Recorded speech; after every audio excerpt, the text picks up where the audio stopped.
Okay, we're in season 3. We are going to be introduced to one of the most, to me personally, one of the most annoying. It's probably the worst out of the 5 season main villains, and he has a really weird obsession with Cyborg. Let's go. So, yo, what's up, guys? Insane Game Freak here to bring you season 3 Teen Titans. Third week. We going in. We going in. So yeah, what's up, guys? It seems like you guys are really enjoying this, so we're just gonna keep on going with it. I won't wait. So let's talk about season 3 and let's get into it and explain some things. We have a few more minor characters to introduce and a new villain to introduce, who honestly does not fulfill the role that he should, which would be to be around Slade's level or at least a little higher than it. Not so much. So let's get into it. So as I previously stated, the seasons kind of revolve around certain Titans. First season was Robin. Second season was Terra, you could say, / Beast Boy in some sense. Third season, Cyborg. Now, the whole thing with Cyborg is that up until this point, Cyborg has been going through this little identity crisis episodes where he would have his issues with being a human, his issues with being a robot, and a lot of that gets addressed in this season. The one thing we need to fix about Cyborg, which was these random human fucking robot complexes he's been having throughout the first few seasons, gets addressed in this one. Because he gets his bad guy. I don't think he's really happy about his particular bad guy, though, because the bad guy's kind of a weird rapist. And that's the other thing I don't think I've mentioned in the other reviews. We have had like big name bad guys for the end of each season. The last 2 seasons were Slade. This season is the first new one. This dude is known as Brother Blood. Remember how I said the Hive would become a big deal in the season 1 review? This is the big deal of that fucking whole plot point. This dude is the leader of the Hive Academy. So Jinx, Gizmo, Mammoth, all of them.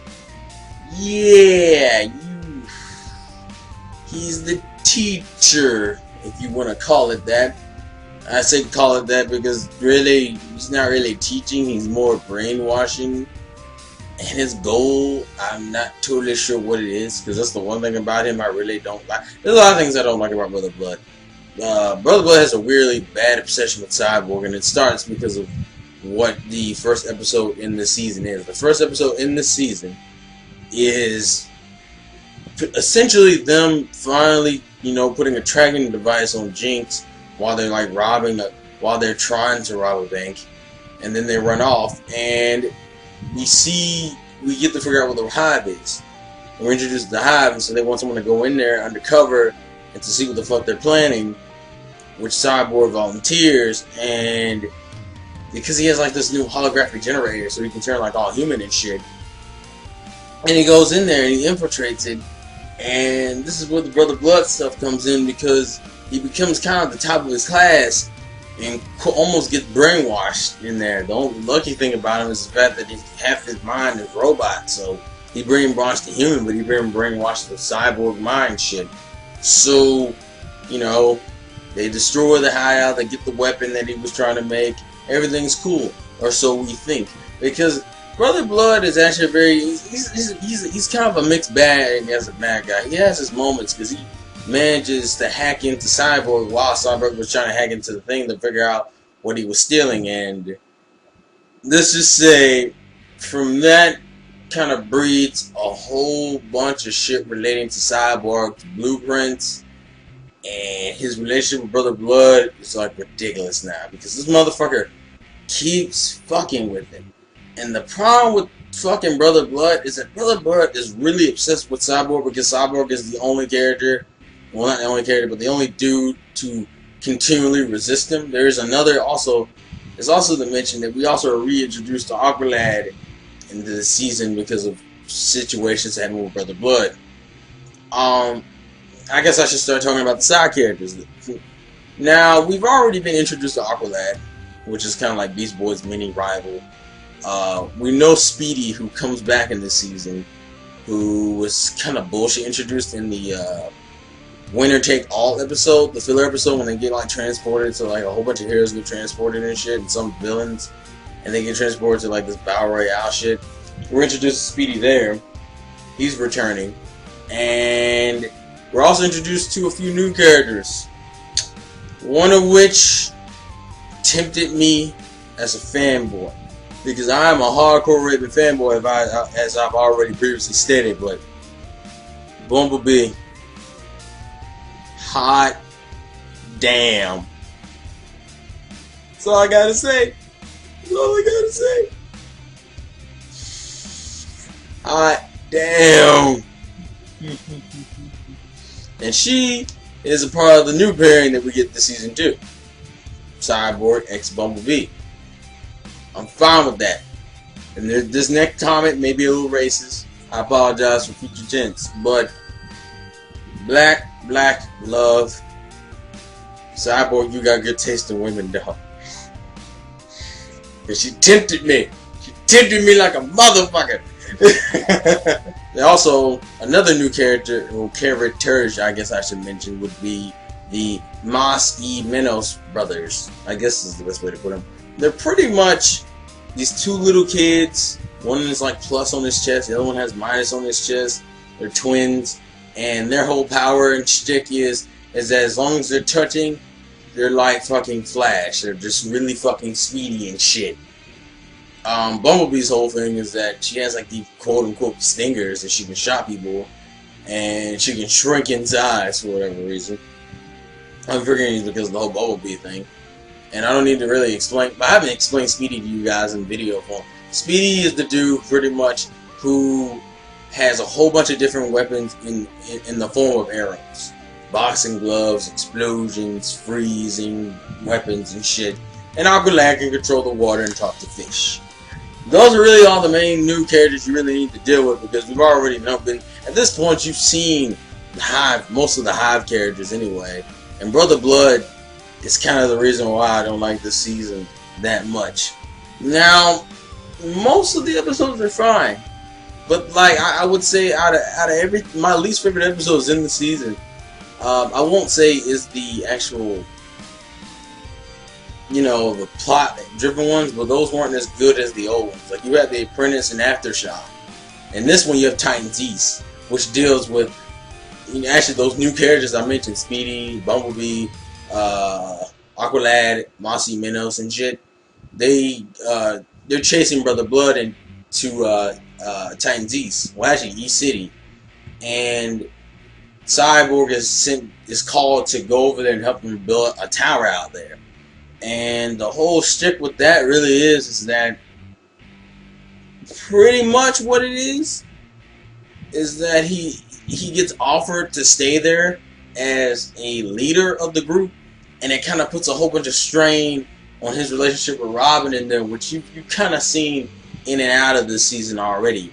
And then this whole thing about him being a man and him feeling like he's accomplishing something, kind of like it's kind of like a pride thing with him somewhat.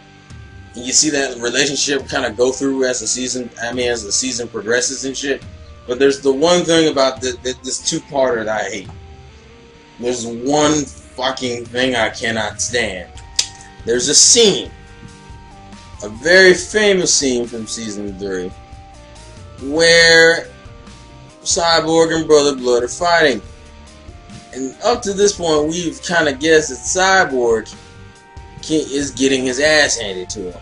Actually, the entire season, for the most part, Brother Blood was whooping his ass. Brother Blood kind of gains an insane advantage on his ass by, I don't know, what's the best way to put it, cutting off his fucking arms and legs and shit, and then catching all of his friends because of something crazy he does to himself within these two parters. But that's not what pisses me off. What pisses me off about this particular season is that when he freaks out and he grabs fucking Cyborg's core and shit, and he's like, what is in there? What is in your blueprints that makes you able to resist me? And he's like, it's not the blueprints, is it? It's me, my spirit. And then he pulls out this most hexed out, ridiculous ass situation where essentially what he ends up doing is he ends up fucking, what's the best way to put it?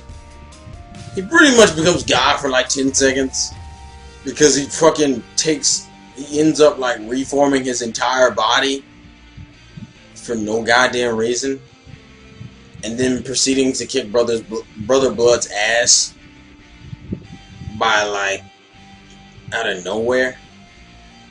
Mind you, this entire fucking season, we've seen Brother Blood kick Cyborg's ass for the majority of the time. Of those fights, anyway. And he just kicks his ass. He breaks both of his hands, and then he proceeds to kick the shit out of Brother Blood. And this comes from his human spirit. Now, the way the cartoon quote-unquote explains it is that Brother Blood was trying so much to hack into Cyborg that Cyborg hacked into him, which for whatever reason allows him to steal mechanical parts from some of his minions and reform his fucking body and glow blue and fucking come out of nowhere and beat the shit out of him. The reforming body shit is ridiculous in itself, but the fact that you have him do that on top of the fact that you have him get ridiculous, that for all of a sudden he can catch Brother Blood's punches and break his arms and shit, and then kick the shit out of him when he couldn't even land hits up until that point. That's just a little ridiculous to me. That's one of the main reasons why. What's that? Fucking Brother Blood's just way too obsessed with Cyborg. Like, even Slade wasn't that obsessed with Robin. I mean, obviously he switched gears in the course of a season. He went from Robin to Terra. I don't think Slade was obsessed. Brother Blood just quote-unquote obsessed. He literally will not move on in his plans until he deals with Cyborg. Even though he is beating Cyborg's ass repetitively. Like in a one-on-one fight, Cyborg isn't shit. There's also another thing I can mention is the whole thing with Bumblebee and Cyborg is the same thing where Bumblebee repetitively kicks Cyborg's ass, and that's how their relationship kind of evolves because they end up kind of starting out hating each other. I like that relationship personally.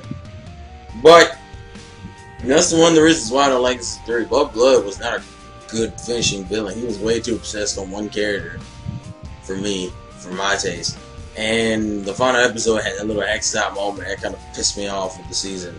But to note some other noteworthy episodes in this season, my favorite episodes this season would have to be X, which brings Red X back as like this because I mean, if you watched first season, I'm assuming you've watched first season if you're watching this. The whole deal with Red X, he actually comes back as an actual character, and we don't know who's inside the mask. This dude has an ass amount of mystery behind him, and I enjoyed the shit out of him. Plus that he's kind of like he's an anti-hero, but he's not a villain. He's not an antagonist. He's just an anti-hero. He's not a dude trying to blow up the city. He's not trying to kill anybody. He's just trying to look out for him. And you see that repeatedly through the seasons, and I actually like his character for that. Another favorite episode would be is Haunted, and if you watch season 3, this should be almost everybody's top 3 favorite episodes of season 3. It's the episode where he thought he was seeing Robin, and it hints on season 4. On top of that, if you understand why have you seen Haunted, that's a favorite of mine, and Bunny Raven. Those are my 3 favorites. Bunny Raven because I have a obligatory Raven episode in there. There's other noteworthy ones would probably be Betrothed, which is the episode Starfire quote-unquote gets married, and The Beast Within, which kind of promotes Raven x Beast Boy, even though I don't really care for that pairing that much. I see it. I see hints of it, but I don't really care that much. And it also brings out a new Power Beast Boy games that we only see maybe once after this, and it's in season 4. And I'm actually looking forward to season 4. So after this, we get to go to season 4. If I had to say least favorite episodes for this season, though, it'd probably be I'm rocking the wiki while I'm reviewing. I would say my least favorite episode of season fucking 3 would probably be either Spellbound or Crash. I'm leaning towards Spellbound because by the end of Because I feel like Raven was way too fucking naive and spellbound, and it really pissed me off.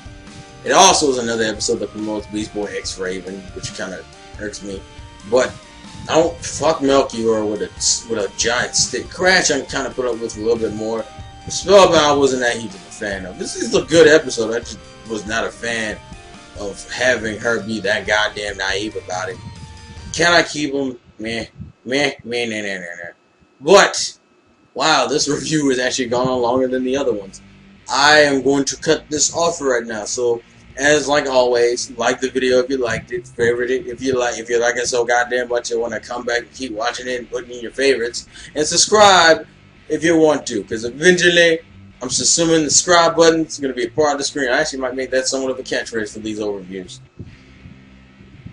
Put your comments and your video responses are always motherfucking welcome. Tell me your favorite episodes. Tell me how you feel about the hack shit with Cyborg and the Titan East episodes part 1, part 2, which is the final, which is the whole thing. How you think of Brother Blood as a villain? Throw out your thoughts, throw out your opinions. Let me know, sons and daughters. Yeah, that doesn't sound right. Yeah, I'm gonna go.